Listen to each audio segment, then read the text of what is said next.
بسم اللہ الرحمن الرحیم۔ بیان کیا جاتا ہے کہ روم کے ایک جنگجو بہادر نے حضرت عمر رضی اللہ تعالیٰ عنہ کے زمانے میں مسلمانوں کی ایک جماعت کو قید کر لیا اور شاہ روم سے بیان کیا کہ مسلمانوں میں ایک شخص نہایت قوی اور مہیب قسم کا انسان ہے جس کو دیکھ کر بھی خوف معلوم ہوتا ہے۔ یہ سن کر بادشاہ روم نے اس شخص کو دیکھنے کے لیے طلب کیا۔ اس زمانے کے دستور کے مطابق شاہ روم کے سامنے زنجیر لگی ہوئی ہوتی تھی، جس کی وجہ سے باہر سے آنے والے کو بادشاہ کے سامنے جھک کر آنا پڑتا تھا۔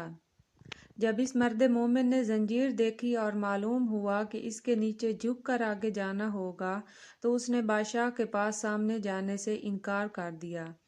تب شاہ روم نے اس زنجیر کو اٹھانے کا حکم دیا تاکہ وہ شخص اس کے پاس آ سکے جس سے اس کو دیکھنا اور اس سے باتیں کرنا منظور تھا۔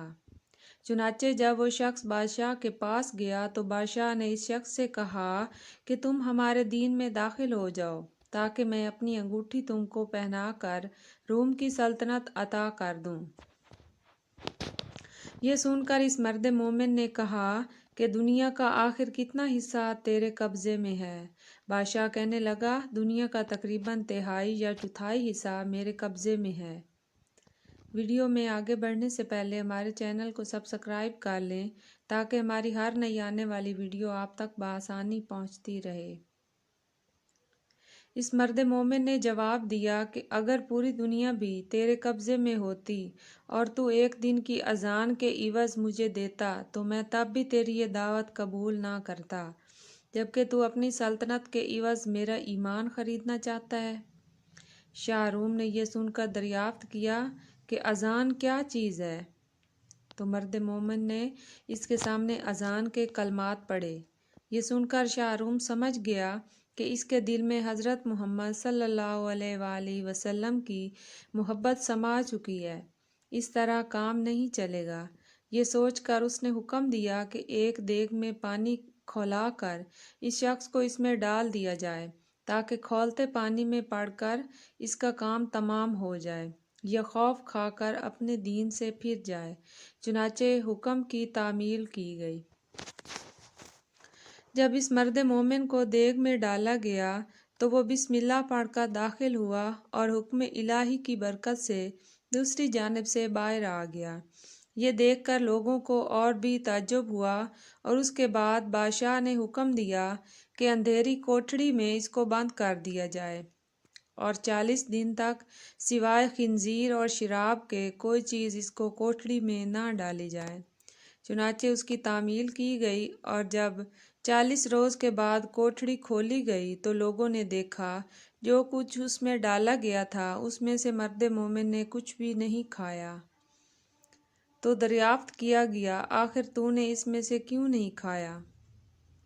حالانکہ شریعت محمدی میں ایسی ضرورت کے وقت اس کا استعمال جائز ہے۔ مرد مومن نے جواب دیا کہ اگر میں اس میں سے کچھ کھا لیتا تو تم کو خوشی ہوتی، میرا مقصد تو تم کو غصہ دلانا ہے۔ پھر بادشاہ اسے کہنے لگا کہ اچھا، اگر تو مجھے سجدہ کر لے تو میں تجھے اور تیرے ساتھیوں کو چھوڑ دوں گا۔ یہ سن کر مرد مومن نے جواب دیا کہ حضرت محمد صلی اللہ علیہ وآلہ وسلم کے دین میں خدا کے سوا کسی کو سجدہ کرنا درست نہیں ہے۔ اس کے بعد شاہ روم نے کہا کہ اچھا، پھر تم میرا ہاتھ چومو کہ میں تم کو اور تمہارے ساتھیوں کو رہا کر دوں۔ مرد مومن نے جواب دیا کہ ہاتھ کا بوسہ دینا صرف باپ، سلطان عادل اور استاد کے لیے جائز ہے، دوسرے کے لیے نہیں۔ پھر شاہ روم نے کہا کہ اچھا، میری پیشانی کو بوسہ دو۔ تو اس پر مرد مومن نے جواب دیا کہ ہاں، یہ ایک شرط کے ساتھ ممکن ہے۔ بادشاہ نے کہا جس طرح تم کو منظور ہو۔ پس مرد مومن نے اپنی آستین اس کی پیشانی پر رکھی اور اس کو چوم لیا، اس نیت سے کہ میں اپنی آستین کو بوسہ دے رہا ہوں۔ اس کے بعد بادشاہ نے اس مرد مومن کو اس کے ساتھیوں کے ساتھ بہت سارا مال دے کر رہا کر دیا اور حضرت عمر رضی اللہ تعالیٰ عنہ کو خط لکھا کہ اگر یہ شخص ہمارے شہر میں ہمارے دین پر ہوتا تو ہم اس کی پرستش کیا کرتے۔